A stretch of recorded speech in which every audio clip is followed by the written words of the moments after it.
You're staring at a list of mixers and wondering if you're about to throw another $100 at something that will sit half-used in a corner, or finally land a board that actually moves your gigs, podcasts, or live streams forward. I get it, you don't want to waste money on a piece of gear that sounds great on paper, but ends up being a pain to set up, or worse, a box that you can't get the most out of because it's either too simple or far too complicated for what you need. The Mackie VLZ4 Series 16-channel compact mixer sits right in that sweet spot for a lot of people, but does it live up to the hype?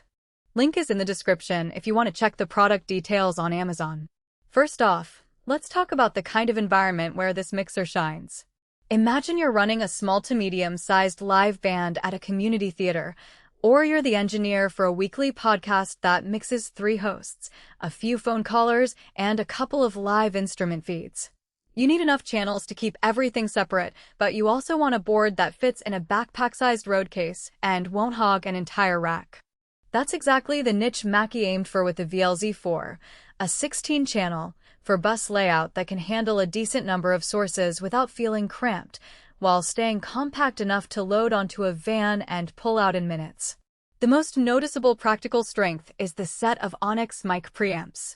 Mackie's Onyx line has a reputation for delivering clean, low noise gain, and with 16 of them built in, you have the flexibility to run a full drum kit, several vocal mics, and a couple of line-level instruments all through the same board without worrying about hiss or unwanted coloration.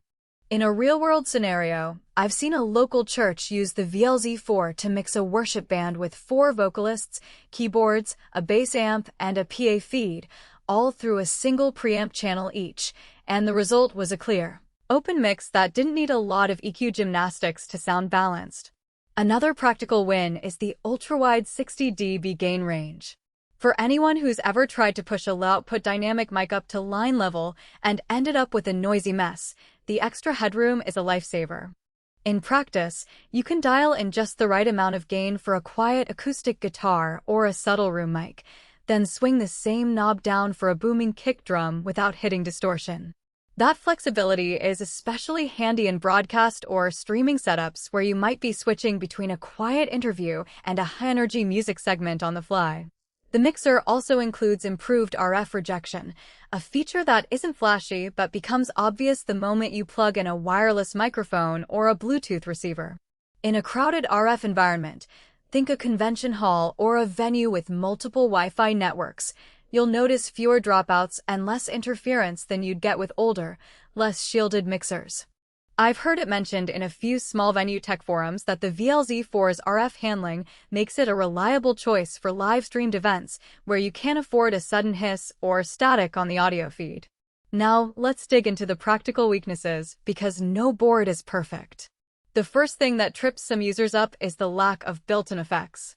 If you're a solo musician who expects to add reverb or delay directly on the mixer, you'll have to route the signal through an external processor or a software plugin on your DAW.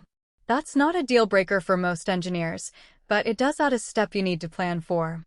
Secondly, the VLZ4's EQ section is a standard 2-band design, a high shelf and a low shelf, which works fine for basic tone shaping, but can feel limiting if you need more precise surgical cuts, like a mid-frequency notch for feedback control on a vocal mic. For many live situations, that's acceptable, but if you're accustomed to a 4-band parametric EQ, you'll notice the difference. Another hidden trade-off is the way the routing works. The 4 buses are set up as a fixed matrix, meaning you can assign any channel to any bus, but you can't create submixes that feed back into the main stereo output without using an external splitter or a second mixer. For a straightforward PA mix that feeds the house speakers and a stage monitor, this works perfectly. However, if you want to send a separate mix to a recording device while the audience hears a different blend, you'll need a workaround. That's something a small to medium production team should be aware of before buying. So, who should consider pulling the trigger on the Mackie VLZ4? If you're a gigging band that needs a portable, reliable board for venues that range from coffee shops to small theaters, this is a strong contender. It's also a solid choice for podcasters or streamers who juggle multiple microphones, a few line inputs from computers or instruments, and want a clean gain stage without digging into